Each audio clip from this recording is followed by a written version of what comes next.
Reid Wilson, welcome to the Science of Psychotherapy podcast. So great to have you here. Well, thank you, Matthew. And it's Richard here. Nice to see you or hear you. It's fantastic. Good to see you again. I actually get to see your face. Nobody else can see you at the moment, but I can. Yes, it's the magic of Science of Psychotherapy podcast when it's being recorded. Yeah. But Matthew, you know this, but others. Reid Wilson is somebody I got to know through the Milton Erickson Foundation conferences, and so we go back 10 or 15 years. Everybody ignored me the first 5, so we go back about 10 years. It's really good. And Matthew was very important. There are a few things I want to bring up. But Reid, just sort of getting in, we've said a few things about you, but you've got this amazing website, anxieties.com. You like people to have more than one. And anxiety.com was already taken. Yes, I know. We all use dashes and dots. We are the Science of Psychotherapy because the science of psychotherapy. But it gets an enormous number of hits. People come in. You've got a bunch of things we want to talk about, videos, all kinds of stuff you've done recently. But kind of, how did that all come about? How long have you had this website? How long have you been doing this stuff? Just fill people in on a bit of the personal Reid Wilson perspective. Sure. Well, I'll go back just a little bit around my training. I have pretty esoteric training, mentors from afar, Milton Erickson and the MRI Institute, the Fritz Perls, Eric Byrne. I mean, all these folks that young people today don't know anything about. I have a lot of training in Gestalt treatment and in family systems treatment and group treatment. And my first career was in sexuality, actually. My second career was in chronic pain, and I treated people in an inpatient therapeutic community. But that's when I started learning skills like relaxation, meditation, hypnosis for people with pain. Then in the late 70s, the media started talking about agoraphobia, women who live in their houses are afraid to go out, and people just came in through the woodwork in terms of wanting psychotherapy and treatment. And so I had a leg up because I knew some of these kind of skills, and then discovered really they were insufficient general kind of skills. And so then I was looking around the literature, and very little is written. You know, you and I, when we went to school, the only thing we got around anxiety was treatment of phobias. And so there was really no literature out there. And so I was a young Turk and said, I'll write a book on this and I'll learn it. And 6 months later, it'll be all done. And that was, took 3 years. Every book I've ever written all took 3 years. So I really cut my teeth on panic disorder. I met up with Edna Foa at conferences, and we decided to write a self-help book together on OCD called Stop Obsessing. And my whole career has really been on self-help. That's what I focus on. And we talk a little bit about stepped care in health and mental health work. And step care is like the first block of that self-care is giving people information, inexpensive ways to learn things quickly, and a certain percentage of those people will get better. And so that's what I keep going back to, trying to deliver things to consumers, and also to make them educated consumers so that they don't get to the wrong place. So anxieties.com came up. I probably started about 16 years ago. I mean, the internet was just a baby when we started doing this, and it's grown pretty big. We are probably the largest self-help site on anxiety and OCD, and in the internet, we get 750,000 people a year coming on there to look and learn and so forth. And so I've taken a bunch of clips of working with clients and some of my teaching circumstances and made them nice and tight and 3 or 4 or 5 or 6 minutes long, and have posted them there as well. And people tend to like those. So, Well, while we're on the topic of the website, so you've consolidated a lot of your teaching into this sort of one-day course, haven't you? I have, I really, again, in that step care approach, I feel like, all the stuff we're giving away for free is very helpful. And the next level up, I think, is something like what I also have just put out last year, about a 4.5-hour course on self-help for all the anxiety disorders and OCD. And it's like, it's less than the cost of a half a session with a therapist. And I think it really helps, again, get people on board with what they have to accomplish. I am a cognitive therapist, so I'm, if you saw my hands now, you'd see me go, I go up. I want to step back away from the problem, step back away from the topic that they're focused on, and up to the disorder itself, because most of these disorders distract the person, so to speak, with the topic. And if we're going to treat the disorder, we better get up to the disorder level. And so when you get up at the level of the disorder, it's not that complex. It's hard, but there are only so many moves that you need to make, and only so many moves the disorders push against you to control you. Yeah. I just want to highlight that, because it's been one of the things that's been a guiding light for me in the years. It's hard, but not complex or not complicated, and that's, now I'm going to under describe this so you can have the wings to make proper sense of it, but one of the things, and I've spoken to you about this, that you were enormously helpful with me and my mother, who was suffering late onset anxieties because of oncoming and growing dementia and various other issues of aging. And one of the things is, possibly this is something Erickson, because he used to talk about this as well, that there's a degree to which the nature of the anxiety you're experiencing is self-created. So it has a self-creation element into it. And if you can show the person that they're creating it by getting them to make it a little worse, that you can then very quickly say, well, if you've managed to make it from a 7 to an 8, can you make it now from an 8 to a 6? And I immediately put the caveat, in case you do it, don't ever do that with someone who's at a 9, because once you've lost them. Once I did that once, and that was I thought, oh, that's right. But this aspect, so because Matt and I are great believers in self-regulation and self-education, and that the client does most of the work themselves. But they don't do it. The clients can't do work from a black box, a dark room. So, having said those sorts of disparate elements, does that trigger a conversation back from you to make sense of that more? Well, sure. Again, I said I was a cognitive therapist, but really, between you and I'm a strategic therapist, and that really does come out of MRI and second order change and Milton Erickson and others. And what I look for is, what's the pattern? What is the pattern that the disorder is using to control you?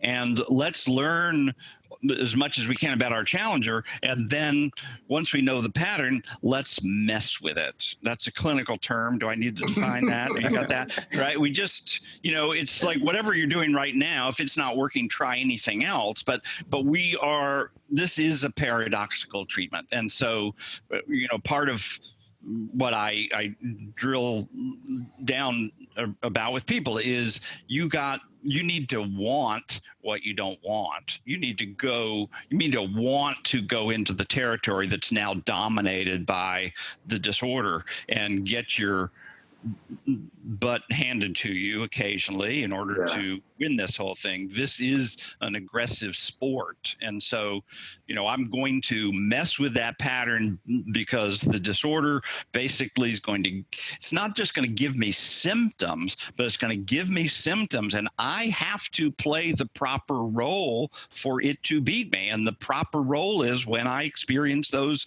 symptoms or those obsessions, those urges, I need to try to to push them away and get rid of them. And so that, if I can get people to understand that, first thing they have to understand is whatever the topic is that they think this is about, it's not that. Yeah.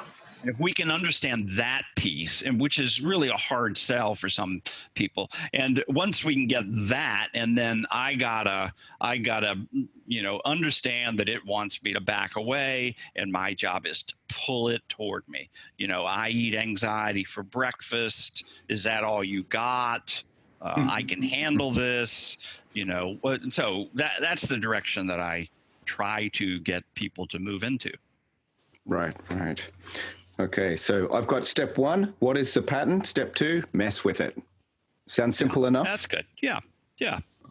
So, and I have this book called Stopping the Noise in Your Head, and the way I kind of step through it with them is I say the first step when we talk about that is to step back. So that's what we're talking about here. You step back and get perspective around what's going on with the disorder, and also you step back in the moment of the distress and call it and name it to tame it, so to speak. And so you have to separate to some degree from the moment in order to disrupt the moment. So it's critically important for people to step. You can't change anything unless you separate yourself from it enough to recognize it.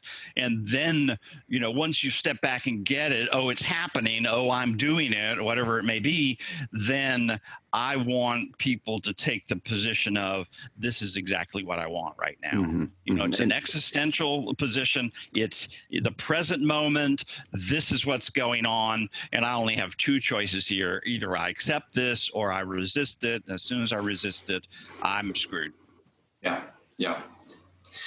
So this process, what I'm loving about the nature of doing the work that I've done, because although when you say what we learned back then, I didn't actually start getting into this game till I was in my late 40s. So the really good thing was there was a whole bunch of really basic stuff I never learned, which people have said constantly, you're so lucky because you didn't have to forget it.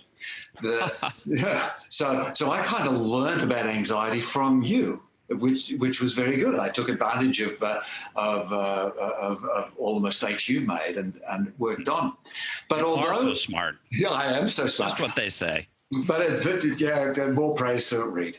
Here we go. But yeah, I did attend a fantastic presentation that you made in a conversation, in a dual conversation with somebody else, and they were not so keen on your slightly aggressive, slightly confronting, slightly, it's not slightly, sometimes it's very. I know with Mum sometimes I would push her, really push her, and she would get more anxious. And I would say, see, Mum, you're more anxious than you were before. You did that by my stimulus. And she'd look at me and she'd say, oh, I did.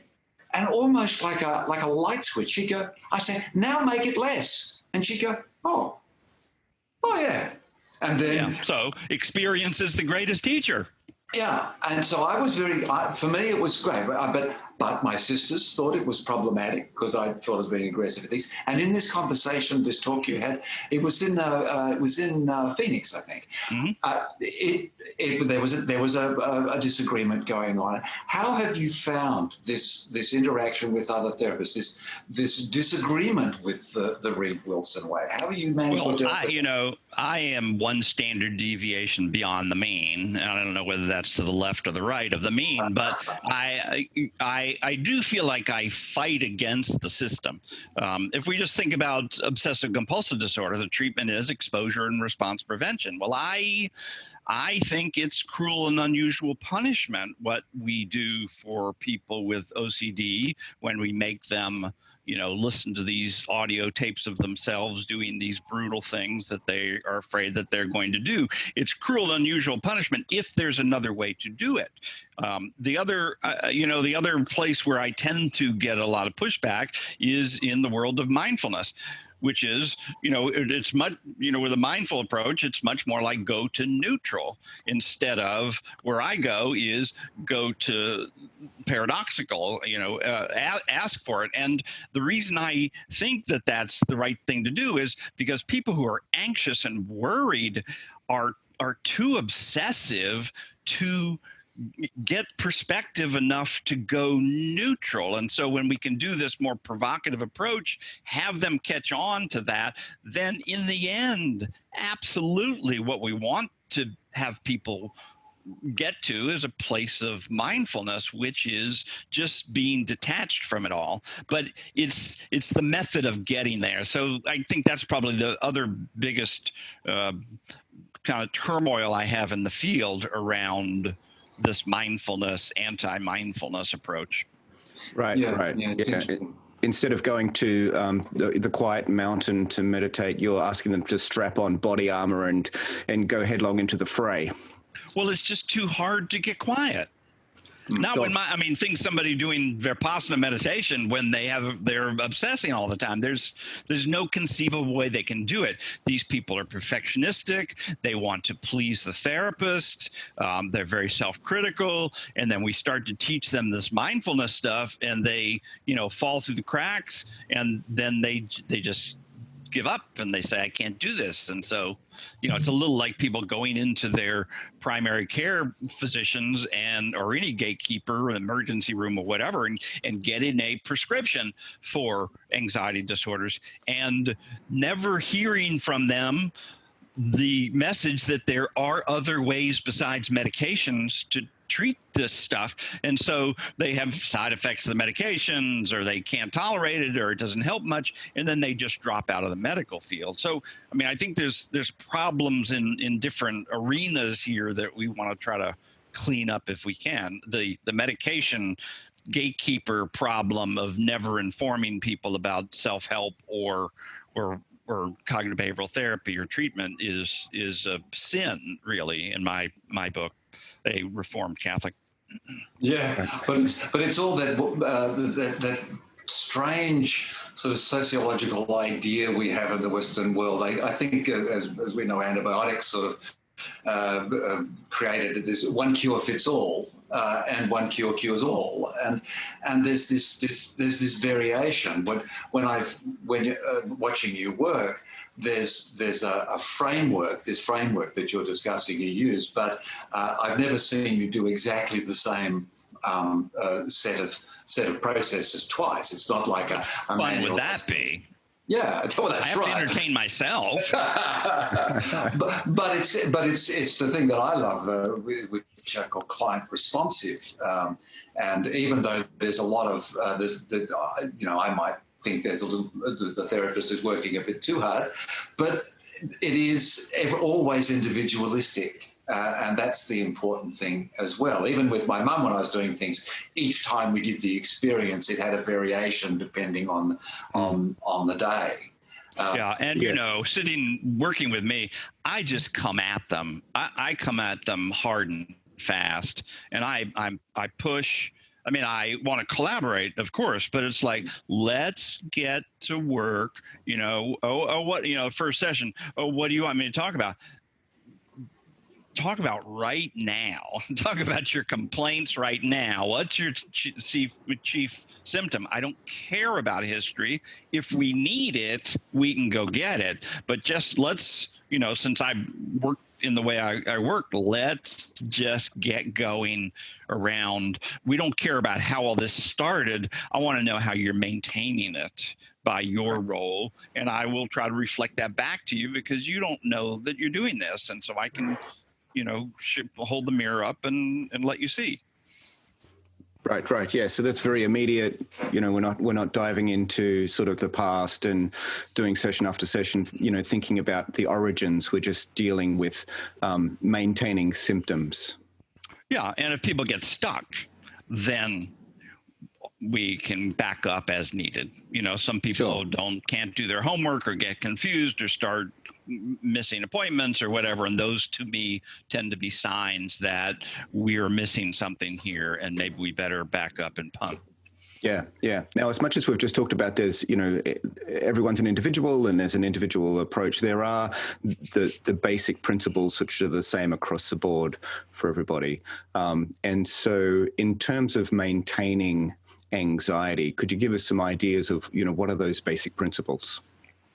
Sure. And again, as a cognitive therapist, we're going to, if somebody comes in to see me and they say, I just have anxiety all day, my hands shake and my stomach hurts and I get headaches and and this whole list. And I ask them, well, what, in essence, what do you worry about? Well, I don't have any worries. Well, I'm sending them to their physician because I've never, except for people who haven't yet paid attention to what they're thinking, most anxiety is going to be driven by some kind of thought or at least belief. So we're going to look at that whole piece. We want to understand that pattern. We want to step back and notice it in the moment. I want to do this work, which is, again, a very big sell. And then I want to step forward and I want to, this is an aggressive sport. So I want to look for ways to, for how I conceptualize it, we're talking about the two main issues is intolerance of uncertainty and what we would call anxiety sensitivity. And so I'm going to, although there's lots, little variations on all of that with people with anxiety and OCD, the workhorses are these two issues. And so I want them to be working out some ways with me collaboratively to step forward into my feared circumstance to the degree I develop some degree of uncertainty and distress about it, and then hang out. And I say one more thing around the kind of the structure is I think about this work being moment by moment. So we're talking about what do I do right now? What do I think right now? How do I respond at this moment? I want people to think about how to win the moment and just put those moments together, and so that's also another, really cornerstone of what I'm doing that seems to be pretty different than other people. Let's handle right now. What's my strategy? Right. Yeah. Yeah. I mean, one of the things that, one of the many elements, as Matt's talking about the nature of anxiety, is you do with anxiety and OCD, I use a time reference sometimes. Like anxiety is about future issues that we're concerned about today. And OCD is about present issues we're not able to, we're managing in a peculiar way. So, and depression is like, I don't want anything to happen at all. So this I don't think that's quite right around OCD. No. I think OCD is also future oriented. Future, worried about what's going to happen when I get into that, move past this. Okay. So you can go back and ask your question in a second, but let me just say around, OCD manipulates time so well. One is, here's the obsession, here's the obsession. Here's the compulsion, and it's only going to take you a moment to do this compulsion. It'll only take you a little bit. Why would you not go ahead and do this compulsion? Because, bringing contamination into your home and getting your kids sick and maybe causing them to die, that seems ridiculous. You could just wash your hands for 3 minutes and you'd be okay. So it sucks time like that because that's not true, because you just multiply that, 3-minute hand washing times 55 times per day. And the second way it manipulates time is, it is about the future, trying to prevent this terrible future from happening. And it's a little like you might as well go ahead and do this compulsion now because your urge for it's going to be sticking around until you finally do it. Might as well get it behind you and move on. So I just wanted to clarify around how the disorder of OCD manipulates time in very clever ways, I think. Oh, that's brilliant. That brilliant. It extends it because I was just sort of focusing on the issue at the moment. But that's exactly right. That'd be brilliant. Yeah. No, lovely. And when working with someone who begins this process, what are some of the interruptions you do in OCD? We've heard a couple of the things you do in anxiety. What are some of the ways you disturb how do you mess with the OCD? Yeah, well, it's, in some ways it's easier with OCD, because if you're talking about somebody who has generalized anxiety disorder, and I'm a single parent with 3 kids and I've been laid off, and if I don't find money by the end of the month, we might lose our apartment. That's a topic that is worth worrying about. So now I got to sort through the legitimate worry that I would call a signal that I need to, it tells me I need to problem solve this. I need to get some coaching, and I need to work on my resume and so forth. And then the disorder takes that topic and uses it to nickel and dime you all day with worries. And so that's how in other anxieties, it kind of takes what is legitimate and then beats you over the head with it. With OCD, the topic that they obsess about is never relevant. It's always nothing. And so, part of the way, as I've been working with somebody, one of the cardinal guidelines is, when that thought, that obsession pops up, what I want to do is treat it as nothing and let me take actions as though there's nothing to see here. So here I am, checking the front door 20 times to make sure it's locked and no one's going to break in.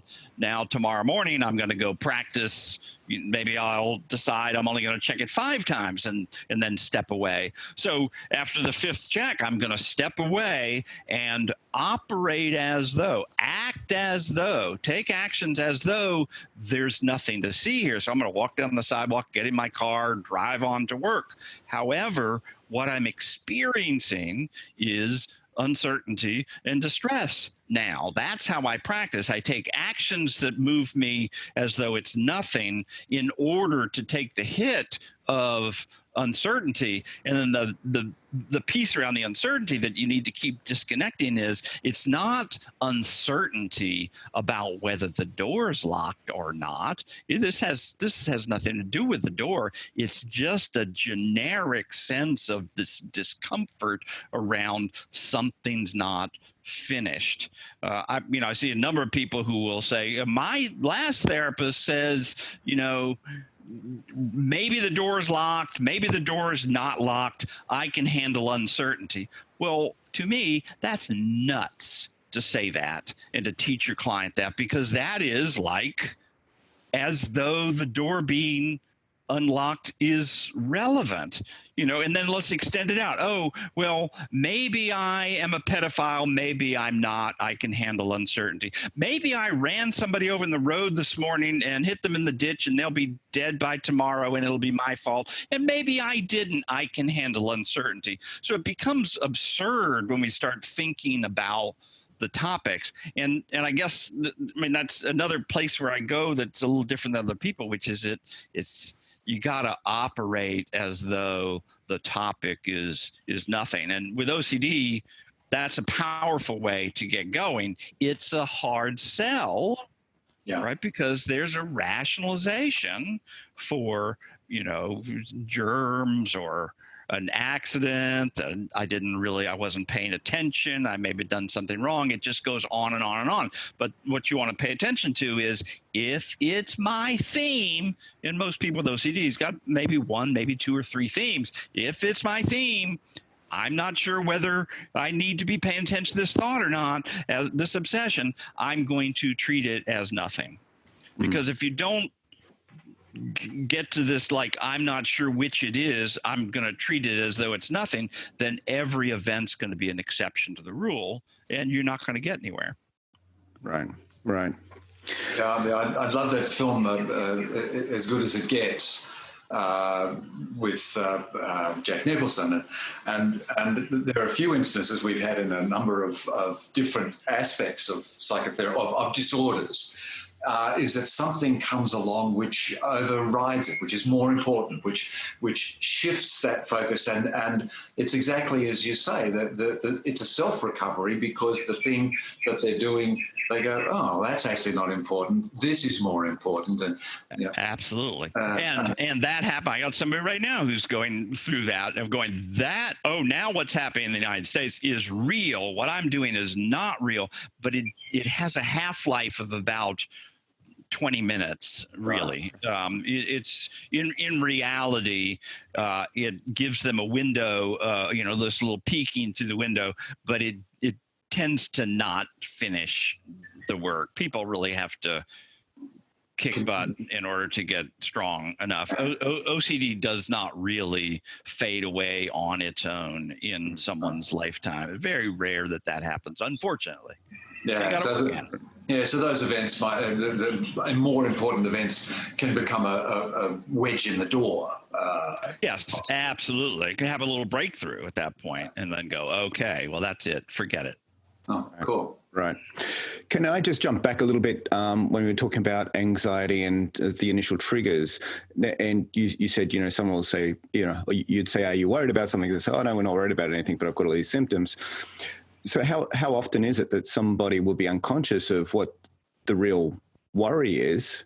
And so they're just having these symptoms, but then you've got to sort of really bring to the surface, bring to conscious awareness what the true worries are. Well, Matt, the unfortunate part of that question is that those people tend not to come into treatment. Right. They tend to go to their physician and go through some kind of pharmacological change or an intention around medications because, I'm just an anxious person. And it's true, some people have the nervous system of a racehorse and some people have the nervous system of a turtle. And so that is true, but that's the bad news. I don't get it a lot. I really don't.